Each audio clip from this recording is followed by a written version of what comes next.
Antarctica. Well, not really.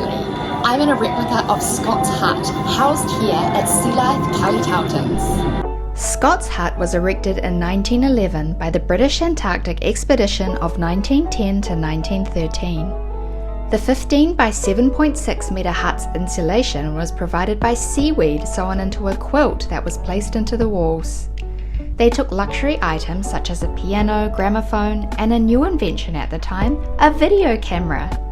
Scott and his team conducted important scientific work related to the climate and the animals of Antarctica. All provisions for their expedition were brought on board their vessel, the Terra Nova, meaning new land. Now it's time to meet the coolest birds in town. The king is the second largest penguin species out of all 17, second to the emperor penguin. These guys can weigh up to 15 to 20 kilos. They're easily recognizable by their distinctive yellow markings and black feet. Each day the keepers remove and replace 3 to 5 tons of snow. Snow is made on site and funneled into the enclosure every morning. Each penguin has roughly 20,000 feathers that keep them toasty warm and waterproof.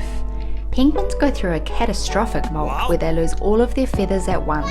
Before starting their molt, they have to eat as many fish as possible to help sustain them while they replace all of their feathers. Guys, wait for me. I'm starving. Hey, now don't forget about us Gen 2 penguins. The keepers describe us as being like puppies, always curious, cheeky, and full of personality. Gen 2 penguins weigh between 5 and 7 kgs each and are about 75 to 90 centimeters tall. They have a lifespan of 17 to 22 years, usually longer in captivity. As you can see, it's nesting season. Gen 2 penguins use pebbles to find a mate and build their nests.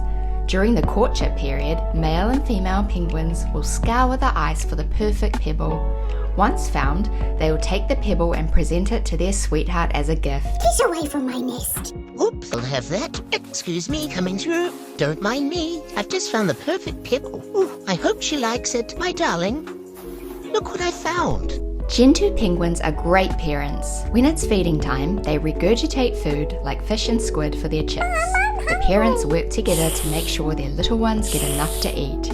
They keep their eggs and chicks warm by lying on top of them inside of their nest. Jellyfish have drifted along on ocean currents for millions of years, even before dinosaurs lived on Earth. Sea jellies are primitive animals with no brain and have just one opening where food goes in and out. They have tiny stinging cells in their tentacles to stun or paralyze their prey before they eat them. Tuatara are considered a taonga or treasure. Tuatara are often referred to as living fossils. They have a light-sensitive third eye on the top of their head. While this is not used for vision, it can detect light and darkness and helps regulate their circadian rhythm. They are the last surviving members of a group of reptiles that thrived during the time of the dinosaurs over 200 million years ago. Sea turtles are generally found in warmer tropical waters, but they can get washed into colder areas if they are weak from injury or sickness.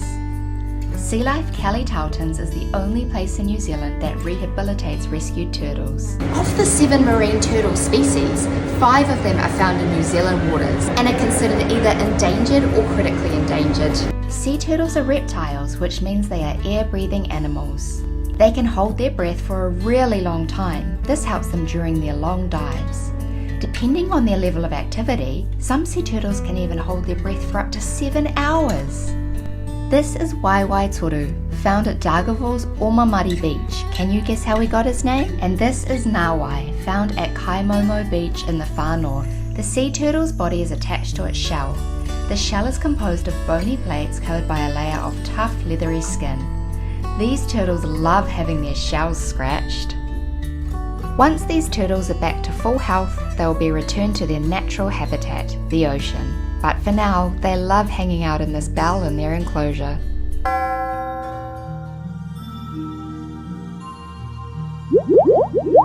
The short-tailed stingray is the largest stingray in the world. It can grow upwards of 2.1 metres and weigh over 350 kilograms. At Sea Life Kelly Tarlton's, they have 3 resident stingrays, Barbara, Penny and Molly. The shark tunnel at Sea Life Kelly Tarlton's holds a variety of shark species, including school sharks, sand tiger sharks, and seven-gill sharks. Keep an eye out for the broad-nosed seven-gill shark. Now, most sharks have 5 gills, but some of these sharks at Sea Life Kelly Tarlton's have 7 gills. They're closely related to the sharks from the prehistoric period, which also had 7 gills.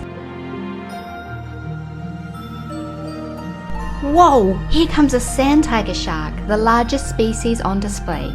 Unfortunately, this magnificent shark is now highly endangered in the wild. It has been hunted by humans who believe it is a potential man-eater because of its size and teeth. However, these teeth are perfectly adapted for holding on to slippery fish, its main prey. Did you know that this is the first curved aquarium in the entire world? But today, you'll see this same shape used in aquariums all around the world. Eagle rays are commonly mistaken for baby stingrays. However, these are fully grown eagle rays. They can reach up to 1.5 meters. Did you know that sharks and rays don't have any bones? They have a skeleton, but this is made up entirely of cartilage, the same as your ears. The eagle ray's mouth is located on the underside of its body. It uses its dental plate to crush the shells of crustaceans and small mollusks. Now, not all the creatures at Sea Life Kelly Tarlton's are behind glass. At the touch pools, you're able to touch starfish, artifacts, and learn about these amazing creatures of our shores. That tickles. Now it's time to meet Johnny the octopus. The arms of an octopus are covered in amazing little tools called suckers. These suckers are like strong muscles, helping the octopus grab, move, and hold on to things with incredible precision. The suckers are also super sensitive to touch and different chemicals, helping the octopus explore and understand its environment. Octopuses are known for their high level of intelligence and problem-solving abilities. Here we can see a range of enrichment activities provided to keep Johnny engaged. Now, these spiny sea dragons are normally found in really deep waters, but here in New Zealand you can find them in the shallower waters of the Milford Sound. Not much is known about these little creatures, so having them here at Sea Life Kelly Tarlton's means that researchers can study them and gain more information about their lives and breeding cycles. Sadly, 150 million seahorses are killed every year for use in traditional medicines. At Sea Life Kelly Tarlton's, you'll find tropical, temperate, salt, and freshwater species, as well as some species that are very far from home. This blue tang is normally found throughout the Indo-Pacific region. I think I'm turning into a tropical fish myself.